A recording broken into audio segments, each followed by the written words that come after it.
என்னை இந்த உயிர் தமிழுக்கு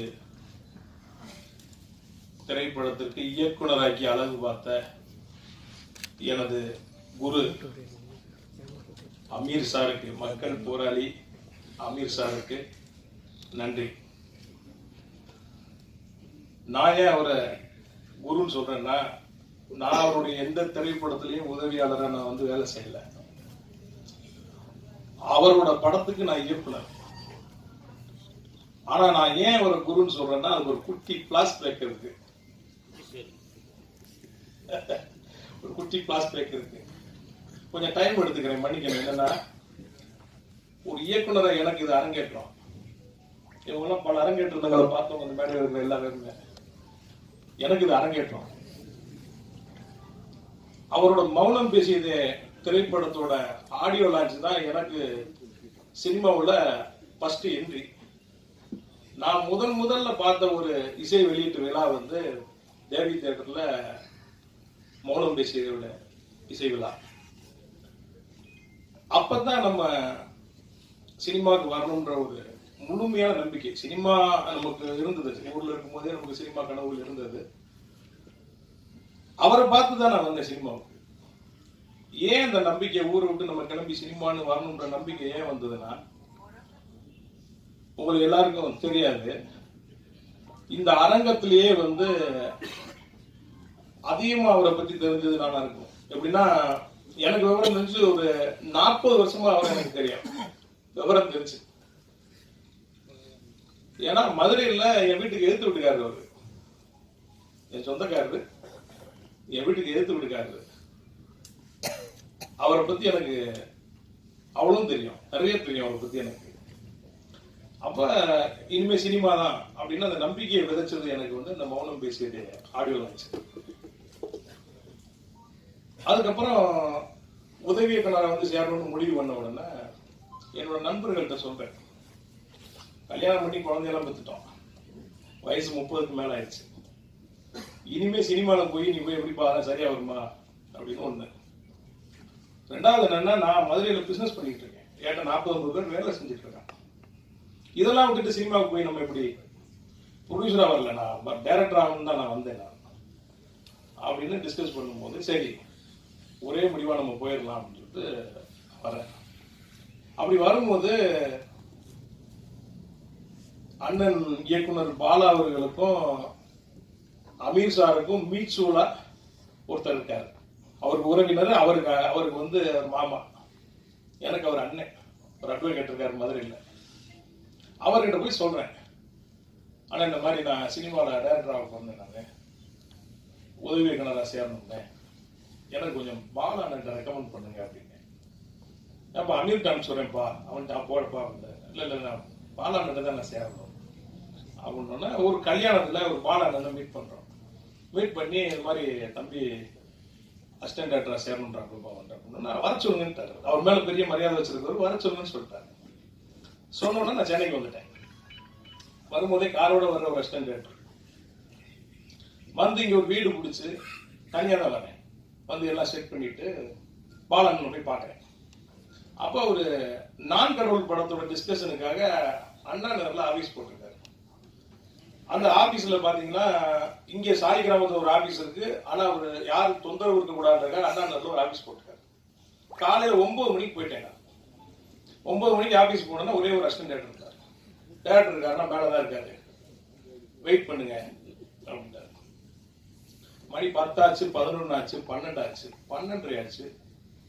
அப்ப அந்த படத்துல முதல் ஒரு பெரிய ஹீரோ நடிக்கிற மாதிரி இருந்தார். அந்த ஹீரோ வந்தார் அந்த ஆபீஸ். ஆச்சரியமா இருந்தது, இவ்வளவு பெரிய ஹீரோ சிம்பிளா வராரு. அந்த ஹீரோ அசிஸ்டன்ட் டைரக்டர் மேல கூட்டிட்டு போறாரு. அப்புறம் மணி 1 ஆகுது, 2 ஆகுது, 2:30 மணி ஆகுது, சாப்பாடு போகுது மேல.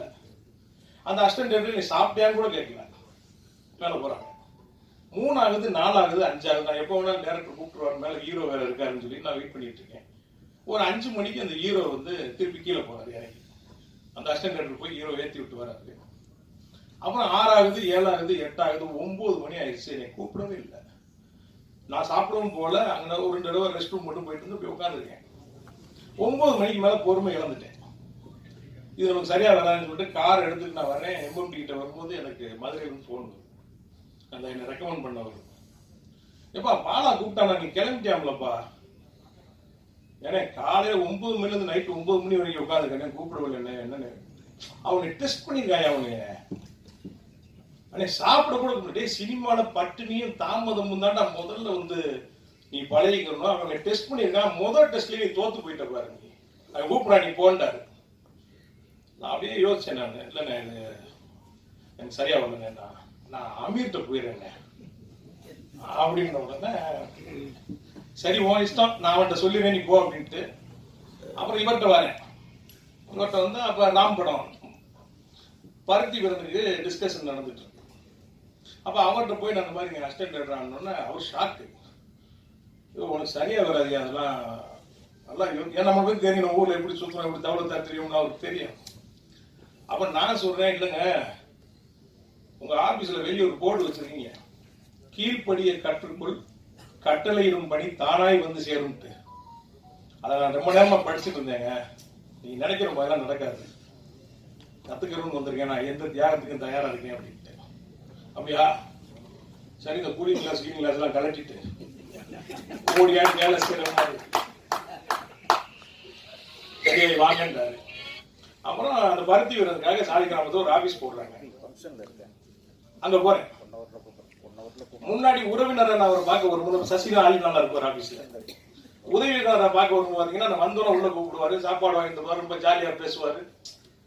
நான் அது மாதிரி நினைச்சுட்டேன். இங்க காலையில ஒரு ஆபீஸுக்கு போறேன் 10 மணிக்கு. போனோன்னா நான் வந்திருக்கேன் வந்து சொல்லுங்க அப்படின்ட்டு சொல்றேன் ஒருத்தன் போறான். அங்கேயும் 10 ஆகுது, 11 ஆகுது, 12 ஆகுது, 1 மணி 2 ஆகுது. அங்க சாப்பிட்டியான்னு கூட கேட்கல. ஆனா இங்க கொஞ்சம் நல்லவங்க அண்ணே சாப்பிடுறேன், சாப்பாடு சாப்பிடுறேன் இல்லைங்க வர சாப்பிடுறேன் வாங்க சாப்பிடுறேன். 3 ஆகுது, 4 ஆகுது, 5 ஆகுது, 6 ஆகுது. வராரு வெளியே வந்து நான் பாக்குறேன். அப்படி பாக்குறாரு. அது வான்னு சொல்லல, ஏன்னு சொல்லல, எதுக்குமே சொல்லல. அப்படி ஒரு பார்வை அப்படி பாக்குறாரு. அப்படியே கீழே வந்து மறுபடியும் பார்த்து கார்ல ஏறி போயிட்டாரு. அப்ப சுந்தர்னு பிஆர் இருந்தார். அவர்தானே வர சொன்னாரு. நான் வந்தேன். நான் என்ன நினைச்சு போயிட்டேன்னா காலையில 10 மணிக்கு போனவர் வெயிட் பண்ணிட்டு இருப்பாரு. பார்த்தியோட ஸ்கிரிப்ட் எடுத்து நம்ம கையில கொடுத்துட்டு போய் முதல்ல ரூம்ல உட்காந்து படிங்க. அப்புறம் மத்தியானம் நம்மளை கூப்பிட்டு டிஸ்கஸ் பண்ணுவாரு.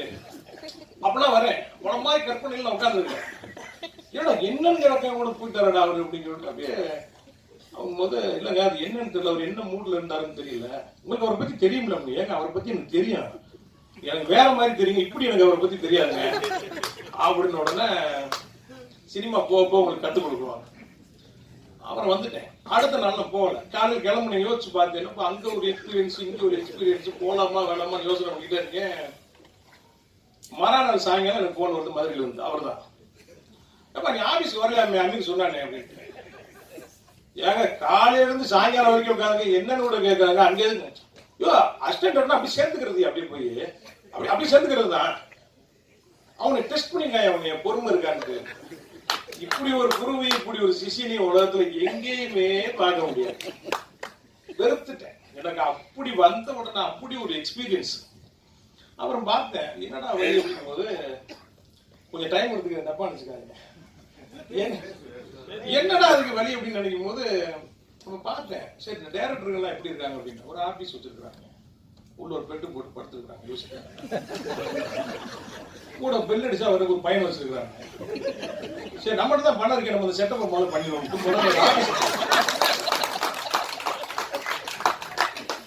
முதல்ல ஒரு ஆபீஸ போட்ட உடனே அங்க ஒரு நம்ம பழக்கம் மாற ஒயின் ஷாப்ல என்ன பிரதர் அப்படின்னா சினிமா அப்படியா பிரதர் என்னென்ன படங்கள்லாம் உங்களுக்கு ரொம்ப பிடிக்கும் அப்படின்ட்டு.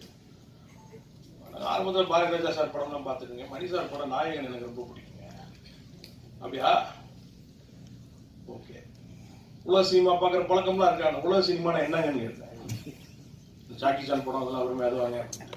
ஓஹோ அப்படியால நீங்க உங்க ஆபீஸ் எங்க இருந்தாரு அப்படி பழகுற கொஞ்ச நேரம் பழகணும்னா அவர் மறுநாள் ஆபீஸ்க்கு வர்றாரு.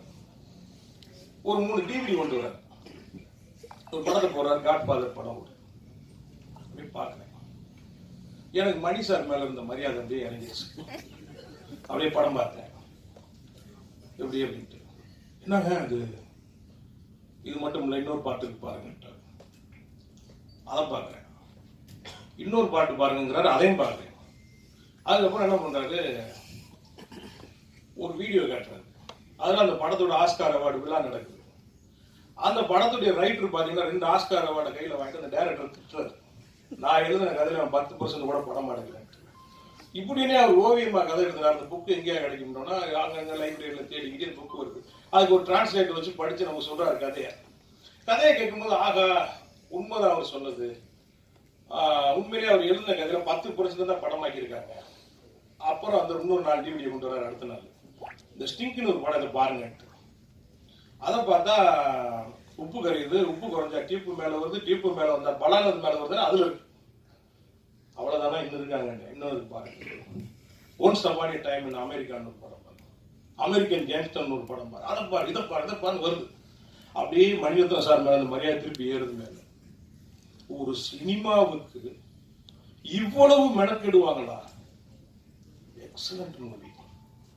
அப்படி ஒரு டைரக்டர் நம்ம ரசிச்ச டைரக்டர். அப்படியே மணி சார் அப்படியே போறாரு, அப்படியே போறாரு. அப்ப என்னன்னா, சரிங்க இது மாதிரி படங்கள்லாம் என்ன இருக்குன்னு காட்டுங்க. ரோமன் ஹாலிடேன்னு ஒரு படம் காட்டுறாரு. இந்த ரோமன் ஹாலிடே எங்க இருந்து வச்சுங்க, இதுதாங்க அன்பேவாவா ரோமன் ஹாலிடேவான்னு பார்த்தா அது அப்படிதான். அன்பேவா உயிரை உனக்காக ஆகுது, உயிரை உனக்காக. அப்புறம் பாத்தீங்கன்னா மறுபடியும் கஜினி ஆகுது, அப்படி வந்துட்டே இருக்குது. அப்ப இதெல்லாம் பாக்குறோம். அப்புறம் நண்பர்கள் நமக்கு பழகுறாங்க. அப்புறம் அவங்க 2 பேர்ட்டையும் சேரணும் சினிமா கத்துக்குன்னு நினைச்சேன். ஆனா காலம் என்னை கொண்டு போய் தள்ளி விட்டுச்சு. நம்மள்ட்ட அவரா சொன்ன தெளிவா கோச்சுக்கிறாங்க. படம் ஷூட்டிங் போற 2 பேரும் அவங்க சாப்பிடுவோம். நாங்க 2 பேரும் சாப்பிட்டு அப்படியே பயங்கரமா ஆட்டம் பாட்டமா ட்ரெயின்ல போனா, காலையில இறங்கி பார்த்தா ஸ்கிரிப்ட காணோம். இப்ப மாதிரி பாத்தீங்கன்னா போனு வசதி எல்லாம் இல்ல. ஒரு 2 காப்பி ஒன்னு கையில வச்சிருக்கோம், ஒன்னு ஆபீஸ்ல இருக்கு. ப்ரொடியூசரோட சொந்த ஊர்ல ஷூட்டிங். சீன் பேப்பர் நம்ம எங்கிட்ட ஷூட்டிங் எடுக்கிறது காலையில. அப்புறம் அங்க போன் அடிச்சு, இங்க போன் அடிச்சு, டிடிக்கு அடிச்சு, அவனுக்கு அடிச்சு, இவனுக்கு அடிச்சு, எவனுக்கு அடிச்சு ஸ்கிரிப்ட் கிடைக்கல. அப்புறம் உட்காந்து ஒரு சீனை எழுதி எடுத்துக்கிட்டு இருக்கேன். அப்புறம் வர்றாங்க, சினிமால என்னெல்லாம் செய்யக்கூடாதுங்கிறதா. ஏன்னா அவருக்கு ஹீரோ கிடைக்கல. இவன் நப்பா நமக்கு ரஜினி, இவன் நப்பா நமக்கு கமல் எடுக்கிறாரு படம், ஹீரோ கிடைக்கல. அவருக்கு என்னெல்லாம் செய்யக்கூடாதுங்கிறத இந்த முகாம்ல இருந்து கத்துக்கிட்டேன். அதுல ஒரு ஹீரோ நடிச்சான். அவன் பாருங்க முதல் படம், அவன் ஆக்சிடென்டல் பிரைம் மினிஸ்டர் மாதிரி ஆக்சிடென்டலா ஹீரோ ஆன முதல் நாள் நைட்டு. அவன் பாதி படம் போயிட்டு இருக்கும்போது பாத்தீங்கன்னா ஆர்டி ராசியார் கேமரா அடுத்து அவர் கூப்பிடாரு, இவர் கூப்பிடாருங்கன்னா முடியல. மொட்டை அடிக்கணும். இவர் ஒரு சீன் இன்ட்ரோல் பிளாக், அதை கடைசியா கிளைமாக்ஸ் முடிஞ்சு மொட்டை அடிக்க மாட்டேன்ட்டான் கிளைமாக்ஸ்ல. அப்புறம் அவனோட நான் சண்டைக்கு போய் கடைசியில் இந்த படத்தை எனக்கு அஷ்டம் கேட்டு காலையில் எனக்கு போடல, போவாடான்னு விட்டுட்டேன். இப்படி அப்படியே நம்மளோட சினிமா டிராவல் அப்படியே மாறி மாறி மாறி மாறி இன்னைக்கு காலம் எங்க கொண்டு வந்து என்னைய விட்டுருக்குன்னா, அவர் படத்துக்கு நான் டைரக்டர். இப்ப ஏன் நான் ஒரு குருன்னு சொன்னேன்னா, இந்த படம் எடுக்கும்போது ஒரு நல்ல வண்டி ஓட்டுற ஒரு டைரக்டர், ஒரு டிரைவர் இருந்தாருன்னா, அப்போ லெஃப்ட்ல போ, ரைட்ல போ, ஸ்லோ அப்படின்னு ஒரு இன்ஸ்ட்ரக்ஷன் கொடுத்துட்டே இருப்பார். அது மாதிரி அவர் பக்கத்துல இருந்தனால தான் அந்த படம் சாத்தியமாச்சு.